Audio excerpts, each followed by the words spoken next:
Assalamualaikum warahmatullahi wabarakatuh. Perkenalkan dengan saya Anidia Pinggalasati dengan NIM 252130059 semester 2B. Di sini saya akan menjelaskan analisis elastisitas permintaan dan penawaran dengan topik beras. Latar belakang. Beras merupakan salah satu komoditas pangan utama di Indonesia yang memiliki tingkat elastisitas permintaan yang rendah. Inelastis, karena sebagai kebutuhan pokok hampir seluruh masyarakat mengonsumsi beras setiap hari.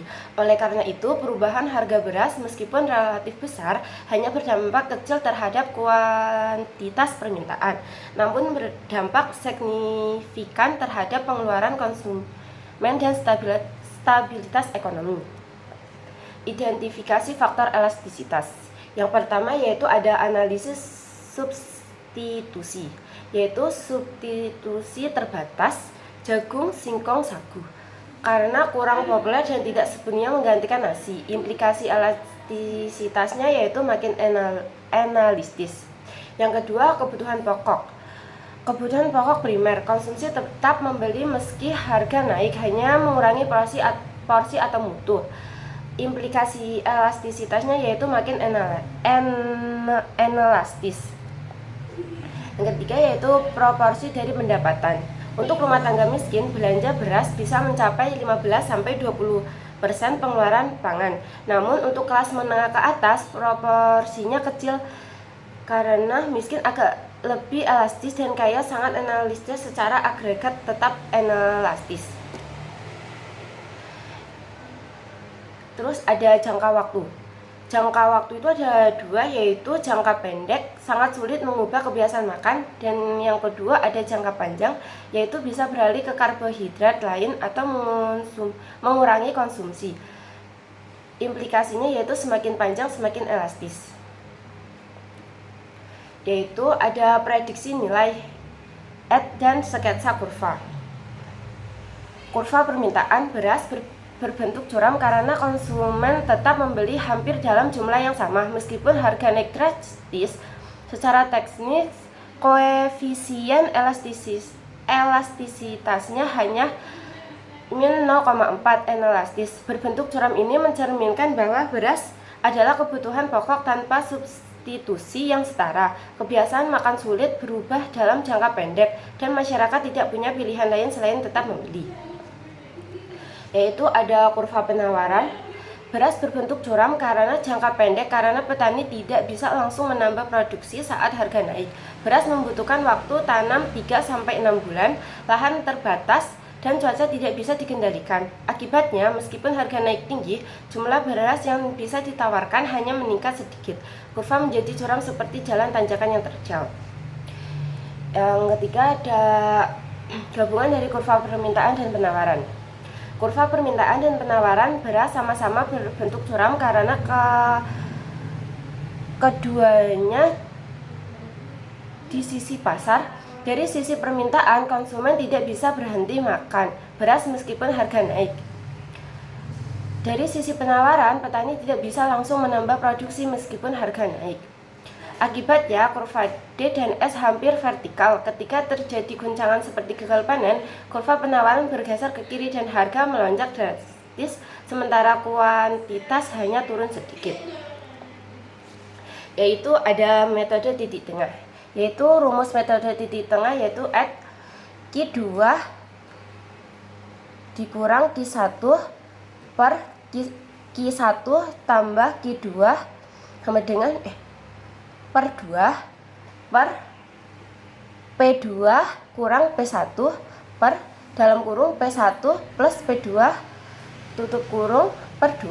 Skenario, harga awal P1 sama dengan 12.000, P1 sama dengan 12.000, harga baru P2 14.000, naik 20%.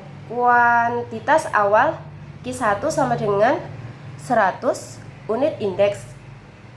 Kita ingin it sama dengan min 0,4, it sama dengan min 0,4, maka cari Q2.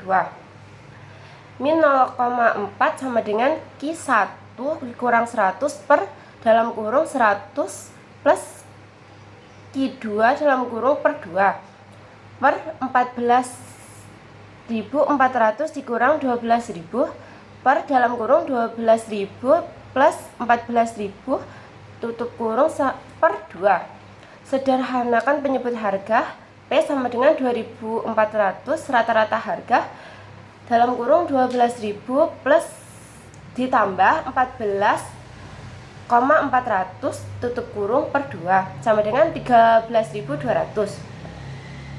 P sama dengan 2.400 per 13.200 sama dengan 0,1818 sama dengan 18,18%. Buka kurung bukan 20% karena metode titik tengah tutup kurung. Perhitungan min 0,4 sama dengan persen delta Q per 0,1818 sama dengan persen delta Q sama dengan min 0,4 kali. Jadi Q2 turun 7,27% sama dengan Q2 sama dengan 100 kali buka kurung 1 min 0,0727 tutup kurung sama dengan 92,73. Add buka kurung 92,72 dikurang 100 tutup kurung per buka kurung 100 tambah 92,73 tutup kurung per 2 per 14.400 dikurang 12.000 tutup kurung per buka kurung 200 plus 14.400 tutup kurung per 2. Hasilnya yaitu min 7,27 per 96,365 per 2.400 per 13.200. Hasilnya min 0,0754 per 0,1818. Hasilnya yaitu min 0,415. Hasil permintaan beras inelastis buka kurung add sama dengan min 0,4 tutup kurung. Kenaikan harga 18%, titik tengah hanya menurun permintaan sekitar 7,3%. Implikasi bagi penjual dan pembeli, yaitu bagi penjual buka kurung petani, bulog atau distributor tutup kurung. A. Menaikkan harga akan meningkatkan pendapatan total karena penurunan permintaan lebih kecil dari kenaikan harga. Yang kedua yaitu namun hati-hati karena harga berlebihan bisa memicu gejolak sosial dan intervensi pemerintah. Terus bagi pembeli, A. Rumah tangga miskin paling terdampak karena proporsi belanja beras besar. Mereka tidak punya pilihan selain tetap membeli. Yang kedua, perlu program perlindungan sosial seperti bantuan pangan atau harga khusus.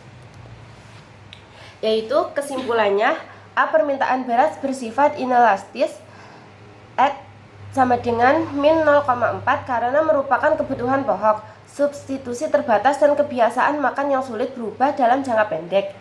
B. Implikasi kebijakan, intervensi harga dan subsidi lebih efektif dibandingkan harapan agar konsumsi beralih ke pangan alternatif. Saran bagi saya yaitu pemerintah perlu menjaga stabilitas harga beras melalui operasi pasar, perbaikan rantai distribusi dan diversifikasi pangan secara bertahap. Memahami elastisitas bukan hanya angka tetapi alat untuk mengambil keputusan yang berpihak pada kesejahteraan. Terima kasih.